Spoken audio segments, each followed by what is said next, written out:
السلام علیکم، میرا نام ہے علینا عباس۔ آج میں آپ لوگوں کے لیے لے کر آئی ہوں واحدہ تبسم کا افسانہ اترن۔ جی دیکھتے ہیں اس کا تعارف۔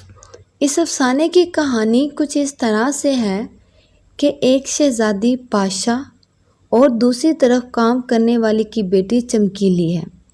شہزادی پاشا شروع ہی سے عیش و عشرت سے زندگی بسر کر رہی ہوتی ہے اور چمکیلی شروع سے لے کر آخری دم تک شہزادی پاشا کی اترن پہنتی ہے، جس کا اس کو بہت دکھ ہوتا جب شہزادی پاشا بڑے غرور سے کہتی کہ میری اترن پہن لو، کیونکہ شروع ہی سے میری اترن ہی تو پہنتی آئی ہو۔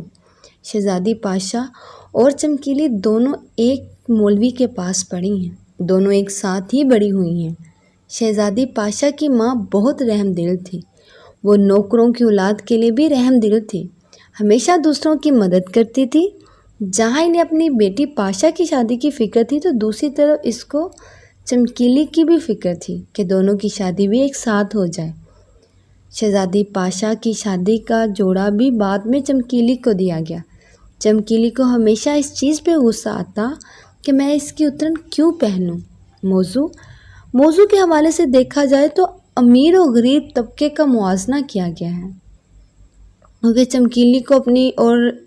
کیونکہ ایک طرف شہزادی پاشا ہے اور دوسری طرف چمکیلی ہے۔ شہزادی پاشا کو اپنے امیر ہونے کا غرور تھا اور چمکیلی کو اپنی غربت کا رونا تھا، جس کی وجہ سے ہمیشہ اس نے شہزادی پاشا کی اترن پہنی، اور وہ بھی ایک زندہ دل انسان ہے، اس کی بھی بہت سی خواہشات ہوں گی، لیکن اس غربت کے ہاتھوں مجبور ہے۔ غریبی انسان سے بہت کچھ کرواتی ہے جس کا انسان نے کبھی سوچا تک نہیں ہوتا۔